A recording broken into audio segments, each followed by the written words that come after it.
We are all a little depraved and debaucherous. Here is the king of podcasts. And once again, another Depraved and Debaucherous episode coming at you. Thanks for listening in, as you always do. Appreciate you going and joining me at ddradio.live. I'm just playing with fiddling with the controls here. Sorry about that. I'm doing it as we're at it, and I'm enjoying the fun of it. We got a couple of subjects to talk about tonight. Are you missing a textationship? I'm going to explain that really contrived phrase. And how about double income, no kids? These are two subjects we're going to talk about here.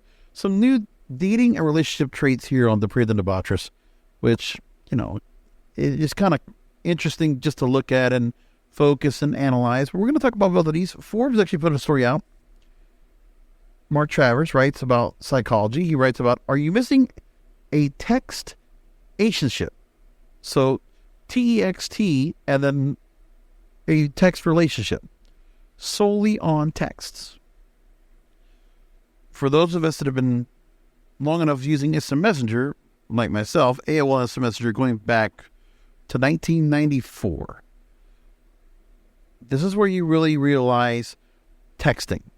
Now, it was instant messaging before, but then texting became such a wonderful thing for everybody to go and communicate with. First, it was the Palm Pilots. Remember, we had the beavers with the texting in it, SMS messaging, and then everybody has texting now, and it's so easy with all emojis and all these other good stuff, and Snapchat and Kik and all these other places to go. It's ridiculous. But we have all these places now to work off of, to communicate. Even dating relationships, because for some reason people think there's a real human component to texting somebody back and forth. Okay? You get catfish when you do that. You also can be talking to somebody that is not even the real person on the other side by doing that. And so by doing this, you have to realize this part. Now, one of the things I've actually been interested in right now is I'm listening to an audiobook on gaslighting. And I want to go and pull up what the book is real quick for all of you, just to go ahead and, if you want to go ahead and follow along with King of Podcasts, or Uncle King of Podcasts, and you want to find out what I've been reading as of late, then feel free to go and just check it out with me. At the moment, I'll tell you which book it is. It's called Gaslighting, Recognize Manipulative and Emotionally Abusive People and Break Free. And the author is Stephanie Moulton Sarkis. And the book so far has been really good to go and read, because you're really getting an understanding of, and that's a subject I want to talk about on a future episode, is that by letting yourself be in a fully text-ridden communication, and this goes along with everybody. Listen, even texting when you might have voice messages that go on in between one or the other, where there's no real interaction, where you're not asking something in real time and then getting an answer in real time, where you can actually hear someone's voice, intonate those sentiments with real emotion, with what's actually being said behind them. Because my biggest problem has always been understanding what somebody's saying in their texts, and how sometimes my texting gets misconstrued. It happens a lot. I can't tell you how many times where I'll have I'll have a girl that will just need to have to ask me to explain, and I understand that's the psychology of how it is with women, that you have to kind of explain yourself sometimes, that maybe what is being said might not be taken analytically, but more emotionally. So you have to take that into account. And I think about that. And I say to myself, all right, I'm trying to get myself somewhere with somebody to talk to them, but it's like, you have to realize you do have to take them in steps. Because some girls just want to stay in text. They do not want to talk on the phone, either of a fear of. And the other thing I can't stand was trying to do dates and only text leading up to the date. I don't understand how people really feel comfortable doing that. When you might have pictures that might not be the best representation of that girl, and you never hear her voice before. I guess people don't really understand how much of a difference there is, how appealing someone is when you're not talking to them through text, and you're meeting them in person.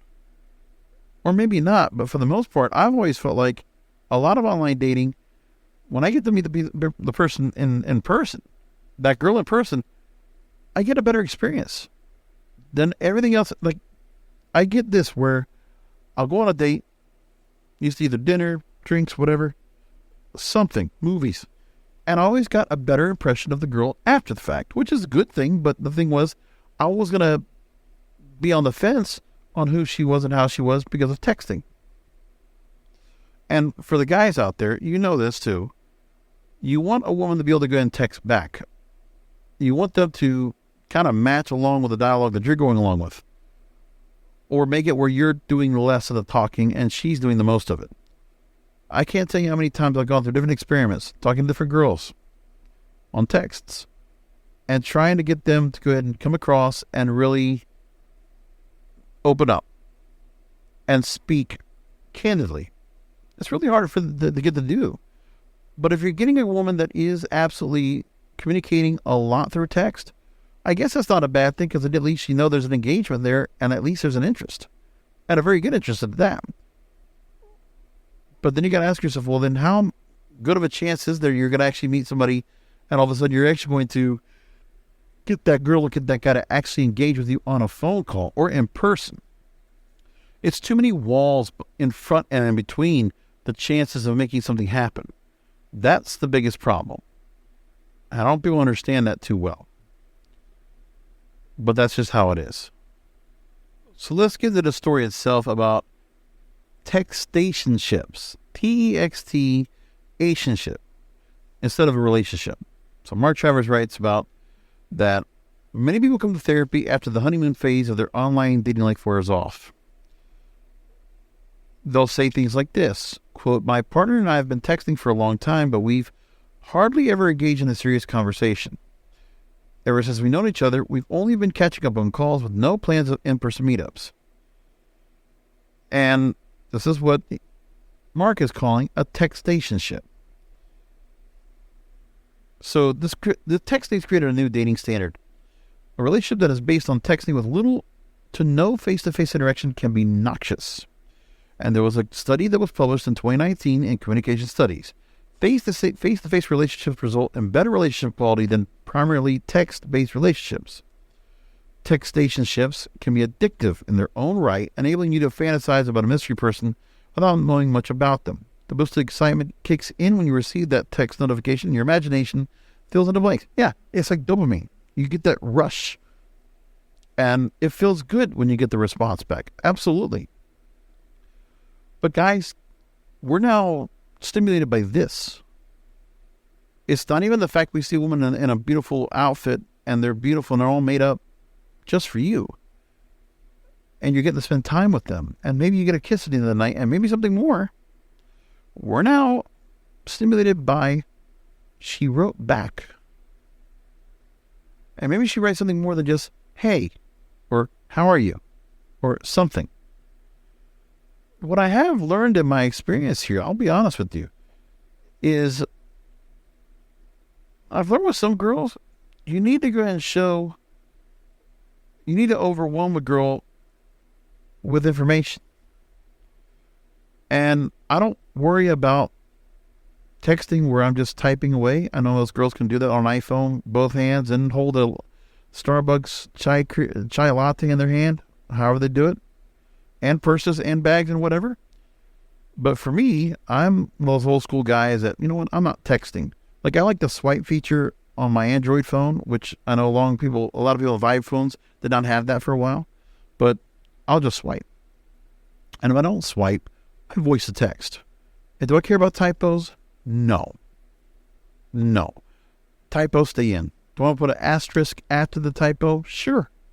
But that's what I do now. I voice the text. And then I'll just ramble on and give a long-winded text of whatever is important or pertinent to the conversation. Because I want to be able to gauge if the girl's actually going to go ahead and contact me back or actually going to communicate more. Because I've done a lot of experimenting where I'm doing direct messaging. Because I'm doing online dating right now. And maybe I'm doing it on some sites that might be, kind of sweet and kind of followy, but I'm just not going to put that completely out there. You can kind of just decode that for yourselves. But my thing is, it gives me a chance to really just engage, learn about dialogue and texting, and also give me a chance to go and talk to different girls of different ages, just to kind of understand adults. Okay, adults. Don't get your head in the gutter. Adult women, and just trying to get their modus operandi and try to understand them, and understand if I can kind of get where, not so much profiling, but just trying to get an idea of kind of the archetypes that you've heard of before, where there might be some dating archetypes or some female archetypes of the kind of woman that, when I see them at face value and the pictures they decide to put up, and I look at where they might have insecurities, they might have certain things about them they want to portray or position themselves as, in terms of, look at the lifestyle I have, look at me, I'm a creator, I'm an influencer, I'm just an everyday person, I'm just a homebody, things like that. But yes, this didn't help during COVID, but I'm sure a lot of people did the same thing during COVID, where if you didn't get a person on a video call, which, by the way, video calls to me, not relevant. At my age, just don't care. I remember a girl got turned off of the fact that she wanted to show me like some kind of artwork, and we only texted for like 3 days and a couple of phone calls. But then all of a sudden, she wanted to go into something that was just like, didn't interest me. I'm sorry, I told her, but yeah, and then she just kind of ghosted after that. Just didn't like that. But I was like, because I had other things that I wanted to talk to her about instead. And that was all. Now, there are 3 ways he gives to escape from a dead-ended textationship. Broaden the scope by scheduling calls. So yeah, actually trying to schedule time for a call. Well, you know what? I'll tell some girls, I'm free to talk after 10 o'clock at night. And that's also me kind of tying in time where I'm doing podcasts, I'm working on work from a full-time, or I'm at the movies, or I'm doing something else. So yeah, I wouldn't put like necessarily like an exact time, but I'll say, what, how about tomorrow afternoon, tomorrow morning, Thursday, whatever. You put it like that. Interactions over the phone and in-person meetings provide you with a window into someone's personality and can help you decide if the chemistry is right. But you can also pick up on verbal and non-verbal signals, ensuring that misunderstandings are kept at bay. Number 2, reevaluate your needs and express them clearly. So really, check in with yourself and the other person regularly to make sure both of your intentions are clearly known. And if you're fine with the way things are over text, share that with them. Or if you wish to meet the person, make that known. Plan an in-person date will help gain clarity about whether this person aligns with the idea of who they are in your head. And by the way, texting, I don't know if you noticed this, but the hundreds of girls, or maybe all the thousands of girls I'm talking to every year, it does go through like that. Really, it does, when you think about it, all the dating sites. One thing I can tell you is that you'll get some conversations going, and I kid you not, I feel like I have to just say the same things over and over. So almost kind of like, I'm going to be honest, and maybe some of you guys do the same thing. I got canned answers sometimes. I'll get an answer, and it's like I'm doing, work for customer service at like a fundraiser, doing Zentel again, telemarketing. Is you get this question, this is your answer. This is your canned answer. This is your prepared answer. So yeah, you know what? I use Google Keep, and I actually have messages that I just copy and paste. Because I really do. What do you do for a living? I got a whole thing set up. If I want to say anything else, I'll say something else. So why are you single? I'll have something else set up. I honestly do that. Once in a while, a girl will actually catch on to that, but then if they do, they're just worried about feeling that somebody's insincere. But the truth is, I wrote those words myself. Just because you're getting to hear, you're the 50th girl this month that hears this story, well, that's not my problem. Maybe I won't be on this cycle, this hamster wheel of dating, and maybe I'll find somebody. But, I do this just to keep myself busy. It's just something that's a bit of a hobby more than anything else. Because I really don't expect expectations. It's just, keep yourself open out there. Maybe that right one will come along. But don't bet on it. But it's still the due diligence of being out there and being seen and being noticed, and make yourself noticeable so that can happen. Setting a deadline is another way of handling a textationship. So set boundaries. Set a time-bound expectations. Set a clear expectation of having an in-person date within a span of a month. If your partner doesn't initiate, This proves your expectations are not aligned and could be a good basis for you to decide whether you want to further the relationship or cut off. You know what? I usually try to set up 3 times. If it doesn't happen after 3 times, done. Plus, I also consider what time and when the girl wants to go meet up. If it's just an initial date, yeah, middle of the week. Set aside an hour, half hour, whatever. It's just to meet up. And more than anything, if you do set up a date, let me tell you something. I'll give the girl 3 times to reschedule. I'm very lenient. But I will say this, guys, always have a plan B. So wherever you're going to go, whatever you're going to do, remember that you have a plan B in place so that you're going to go out anyway because you already planned to do it. And if this girl does not show, she's a no-show, you get no answer back. By the way, if the girl doesn't at least 15 minutes, at least a 15-minute window you give, that you stay where you're going to be at, waiting for her to show up. And if she doesn't answer your texts, calls, emails, whatever, or DMs, or she doesn't respond back within 15 minutes to say, hey, I'm sorry, I'm not going to make it, without having to worry about an explanation, you just let her have that, okay, I can't make it. All right, no problem. Because you're going to be better off that you have something else to do instead of thinking that you had planned your whole time with her. You need to have a plan B, folks. Very important. And I've done that for a long time. Long time. Plan B, always. You got to have an alternate plan in case things don't work out. You have a club you're going to go to. You got a bar you're going to go to. You got some friends to meet up with. Like, you even tell them, hey, man, I'm supposed to go on a date. Maybe I'll catch up with you guys later. Or, I'll let you know how it goes. Like, if you got friends, you make that point. And you know what? You almost kind of lay in the fact that, hey, I might need you guys. I might need you to hang out with if things don't go well. So just give the heads up. You want your friends to help out with that too. Textationships. Texting is, I'm glad Mark wrote this because this is very important. You need to understand that human component is going away. And you're not getting any better of a relationship by doing this. Because what you're creating is already a handicap on its own. He's not wrong. About a month is all you need of talking. And really, it's just based on engagement.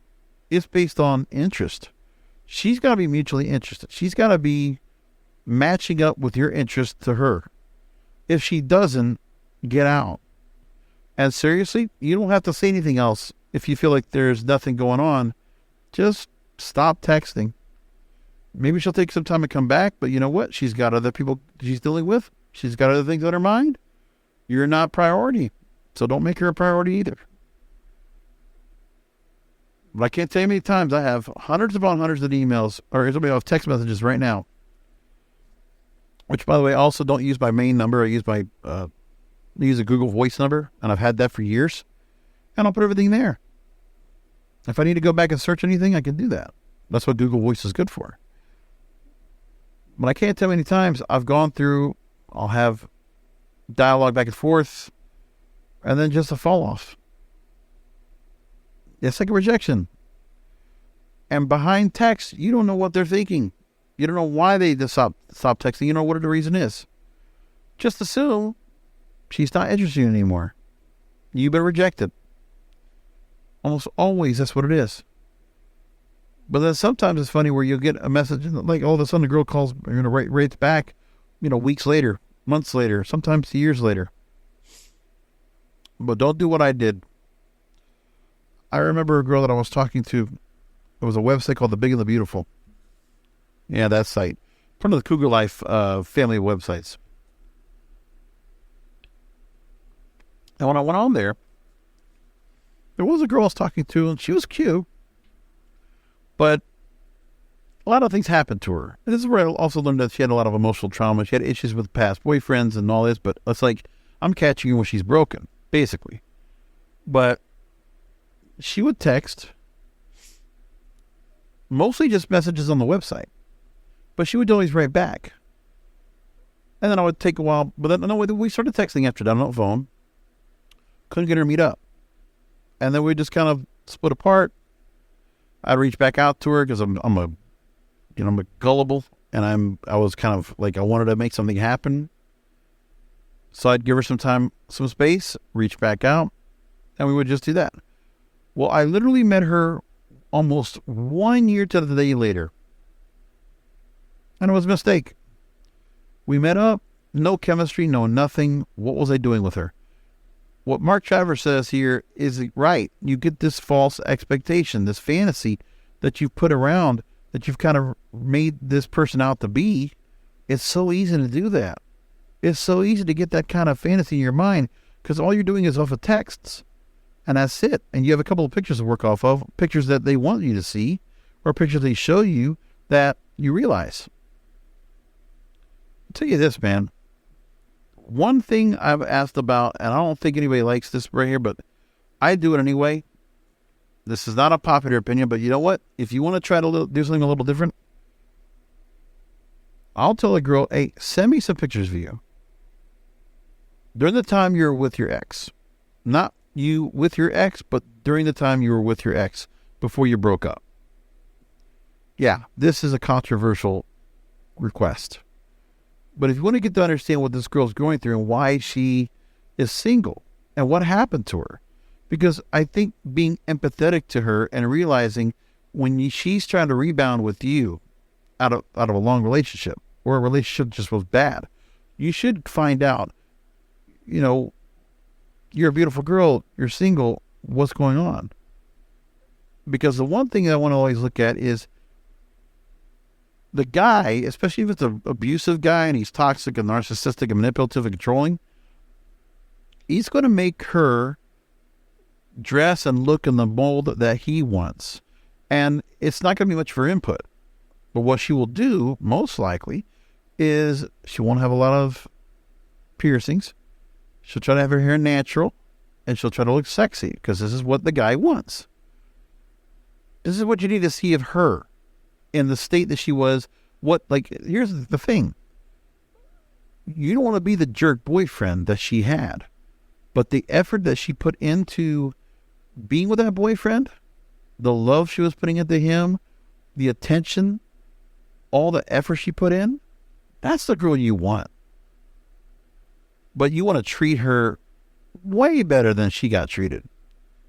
She doesn't need to be putting all that effort out and showing all that love and looking so beautiful to a guy that is treating her like shit, doesn't appreciate her, controls her, abuses her emotionally, mentally, many times physically and sexually. You gotta understand this too, man. Like, there is a thing where, I'm not saying a lot of women are being abused like that in that nature, but there are quite a few that do get into that. Or they're just miffed or frustrated because of a past relationship, and now they don't have an interest anymore in dating, or they're just giving you a chance. But the truth is, understand why. Like, you don't need to necessarily be the savior, the rescuer here. I'm not saying that. What I'm saying is you want to be able to learn from the girl about who you don't want, how you want to make sure you're not the same kind of guy that she was with. Because if you realize she just picked you and you're very similar to the same kind of guy, then things are not going to go well. You want to realize that she's looking at you uniquely with an individual set of opinions and eyes to say, hey, there's something unique and special about you. She won't tell you that, but at least you'll find out about it. I'm telling you, it's a pretty good trick. Because you don't focus so much on her ex. All you're asking for is the last relationship, what'd you look like? When you put the real effort out there, not you in leggings or yoga pants and all dressed in sweats. No, when you went out, you went on dates, and you were going out and you were looking good and you were dressed to the nines, you were putting your best foot forward, you were putting the effort. If more guys got to see the girls when they were putting that effort in to a shitty boyfriend, okay, and this guy, like a guy like myself, we get to see you. Like, remember, there's a reason why guys go after you when you are in a bad relationship or when you are even with somebody else on your arm, is because you are creating the appeal that we wanted. You're looking like the girl that we wanted to be with because the guy is holding on to you, and now we're jealous. Now we want what he has. Absolutely. And so if you can give that guy that, ladies, you should be able to, again, be the same kind of effort for the next guy. You have to overcome your trauma head on, face forward, because it wasn't your fault that things happened with the guy that it was. Sometimes it might be, but you know what? I'm going to give women the benefit of the doubt. It's not because of what you did and how your effort you put out. You could have just landed a guy that doesn't appreciate it and also punished you and gaslit you and abused you in so many different ways. Mess with your head, mess with your mind, mess with your insecurities, all of it. Made you broken, made you depressed, made you unhappy, made you angry, made you bitter, made you pissed. You don't want that guy to live rent-free in your head. I make this a point very clear. So that's one of the things I also talk about. Just that. And if you do get to a relationship, I have a friend of mine, which I'm not going to name names, but he was in what's called a double income, no kids lifestyle. So he works in a trade, and she is in the medical field. That's all I'm going to say about that. And for a long time, they were living together, no kids, no plans of kids, and they were having a good old time together. Travel, enjoy themselves, and, you know, working busy lifestyles, but doing what they could to, you know, be there for each other without needing to have a family around them. I don't think there's anything wrong with that. I actually had quite a few relationships of my cousins that were married and no kids were involved. Because this goes for people living together or not bothering kids. Like, remember, this also goes for not just men and women. This is also gay, queer, lesbian, transgender. Every kind of relationship could be double income, no kids. So a story came in from Yahoo Finance talking about that.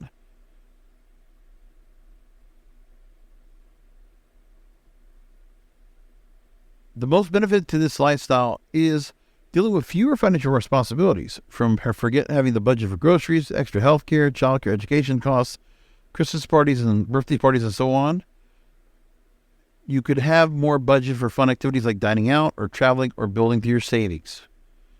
And that's the part they're looking at, is there's a real investment. If you're able to get with somebody that is financially, fiscally minded and you enjoy each other's company, then you create the double income, no kids relationship. Now, this can be abused because, you know, I know of girls that have gone into this, but they'll have their job and their income, but what they're also doing is they're also studying for their career to build something more. And there have been plenty of times where, listen, if there's no real attachment, there's something that's holding the girl into the relationship that's, you know, that could break it up. Like, you can make a clean break. And someone realize that once they have this double income, no kids relationship, and their income gets better, just like the guys does, that sharing of the income, and no kids to keep themselves attached, then that just becomes like a starter relationship or just a relationship in between, transitional. And then they'll find somebody else to be with. And then that's going to be some bullshit. And you know who gets the wrong end of the stick? The guys. Don't they always do that? That's how it is. That's how it is. That's the show for tonight. Thank you for finding the show as you always do, catching it. I do appreciate all of you checking the show out each week. ddradio.live. You know, that's where you find all that's going on with the program and enjoying this great programming. I hope you really enjoy me doing the weekly content. As doing the show every 3 days. The Monday, Wednesday, Friday format was just too much to work off of. But now, this format's great. I love it. Depraved and Debaucherous is part of the King of Podcasts radio network, which you can find all the programming, music, and talk at kingofpodcasts.com. The website for Depraved and Debaucherous, ddradio.live. You can also find there where you can listen to the show, Apple Podcasts, Amazon Music, Spotify, Google Podcasts, and wherever you find podcasts. Plus, you can find all my social media, which is on Twitter, Facebook, TikTok, and Instagram at King of Podcasts. And it's all right to be a little depraved and debaucherous.